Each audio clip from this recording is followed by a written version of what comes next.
Today, we're reading and answering YouTube comments. I know a lot of people would say, if you're a content creator, you shouldn't be reading your comments. It's full of negativity and it's just a gross place. I do find some of that, but a lot of people who leave comments on my channel are actually asking questions or looking for advice. And now that the channel is close to 6,000 subscribers, and people are commenting even on old videos, I just don't have the time to go through and give a quality response to every single comment. So I figured I would now turn this into a section. I don't know, I might do this monthly or every couple of months where I go through some of the most common questions that I'm getting and I answer those in this form of a YouTube video. How's it going, everyone? My name is Chasen Hill. I'm a Jiu-Jitsu black belt. I've been teaching and training now for over 14 years.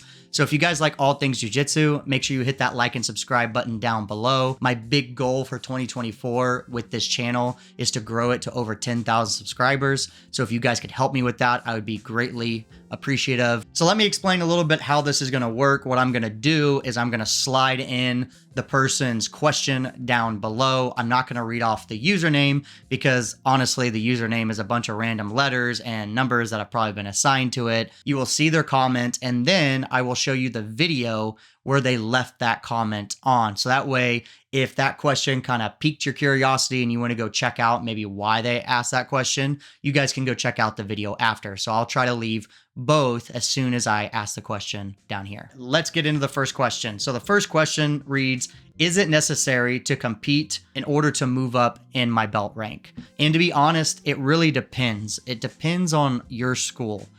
Each school does it differently when it comes to belt promotions. Some schools weigh how you perform in a competition a lot more than others.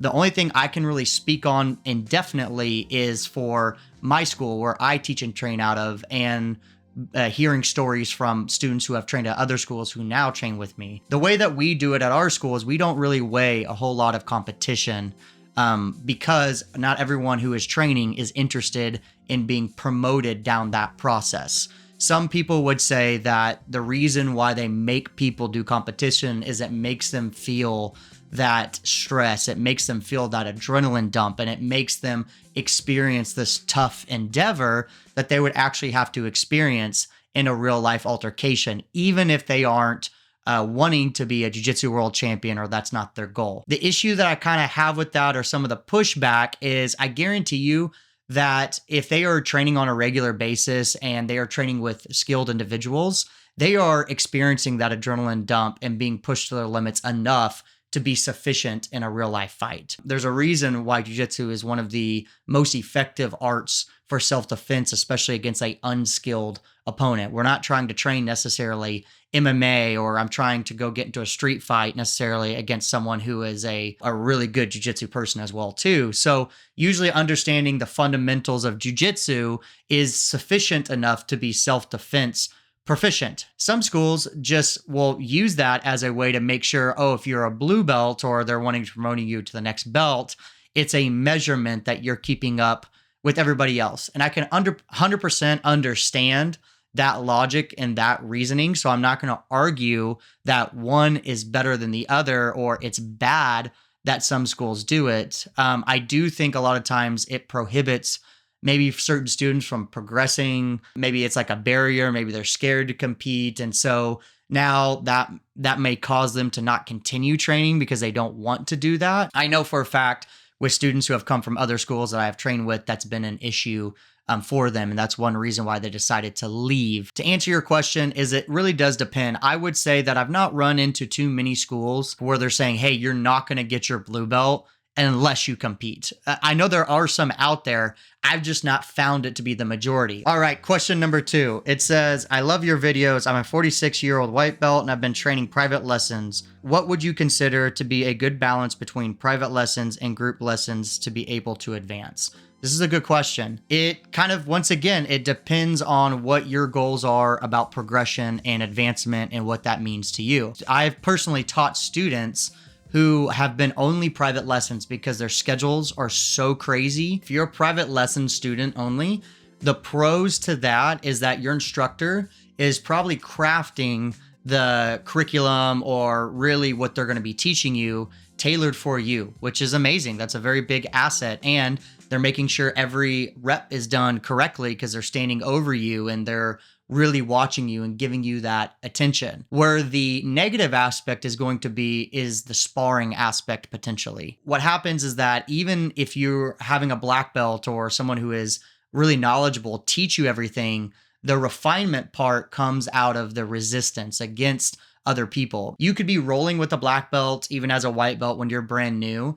And even though the black belt can kind of change that resistance level for you and they can simulate all different kinds of belts, there is a little bit of value of being like, oh man, what does another white belt who is not as skilled as me kind of go really spazzy and go as hard as they can? And I'm able to deflect that and negate that and apply my techniques against that kind of intensity. So intensity is different than skilled. If you train with a black belt and their intensity is really high and they're very skilled, it's a way different world than training with a blue belt whose intensity is really high and they're like intermediate skilled. Understanding that gauge is very valuable. And so when you're training with private lessons, you're just not going to get the access to that different level of bodies and different level of weights and sizes. Your instructor is not probably ballooning between, being 100 pounds difference. So that is the kind of the negative to the group classes. What I recommend students do if you're doing that private lesson mainly path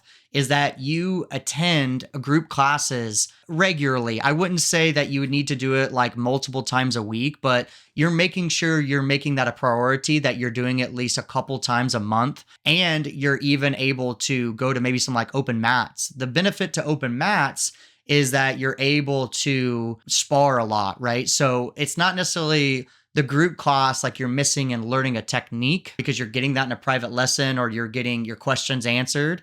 It's more like you're missing the actual resistance time. So open mats would be very good for that. The more skilled you start to become, the more important it actually is to be training with different bodies. Yes, at white belt, it's still important to train with different bodies, but what happens is as you get more skilled in jiu-jitsu, to refine those skills, you're going to have to train with various different skill levels and body types. Question number 3, does your professor not watch your progression during class? Paying to be evaluated for a belt is a joke. Now, this was a comment that was left on one of my other videos talking about students paying for belt or belt promotions.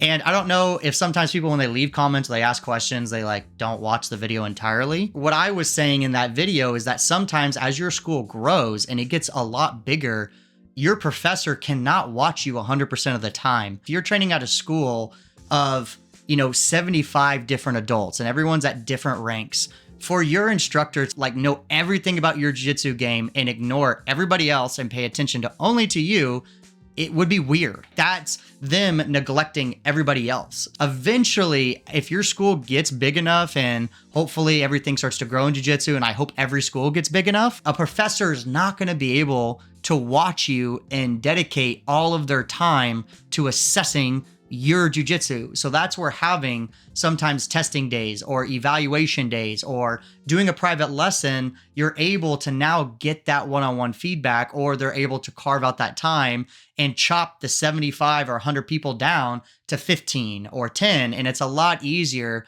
to give a quality assessment. Yes, professors are watching during class, but as the school grows, that will have to change and fluctuate over time. So question number 4, it says, I'm 1-8 in competition after this weekend. Definitely got me wondering why I waste so much time on something that I suck at. I hope I can get your coaching someday, sir. It's not really even a question. It's just more kind of a thought or an emotion that's put out there. I have some help for you. And yes, I would love to help you on coaching one day. So if you guys don't know, I have a coaching program remotely where I help students kind of get direction and get accelerating and hopefully get their jiu-jitsu a little bit better. When it comes to 1-8 with the competition mindset there, one thing that I have advice for you is, I don't know if you're a white belt, you didn't say if you're a blue belt or where you're at. Early in your competition career, if you're a white and blue belt, honestly, nothing matters, right? I don't care if you win golds at IBJJF as a blue belt. You should be proud that you are able to work and accomplish something,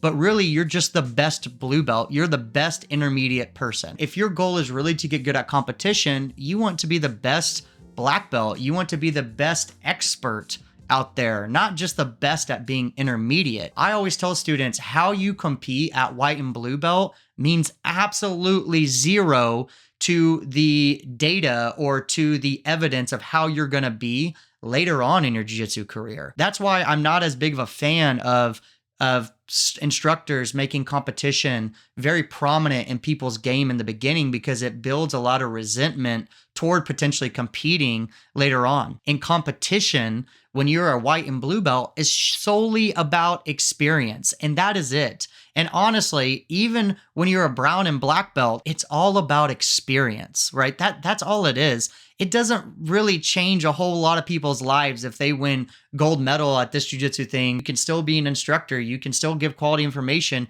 You can still help. It used to be if you won at those upper levels, that was the only way you could make money in jiu-jitsu. That's how you started a school. That's how you actually expanded and made some money. But now that's not the case anymore. That's not your only trajectory. How you compete right now doesn't really mean anything in jiu-jitsu. It's just about experience and getting the mat time going. When I was a white belt, I got to train with the great Marcelo Garcia. He told a story that he basically did not do well in competition until he became a brown belt. He said that he did terrible from purple belt on. He barely won any matches, and he really didn't have much success until brown belt. How you are focusing on competing right now honestly doesn't really matter. So keep your chin up.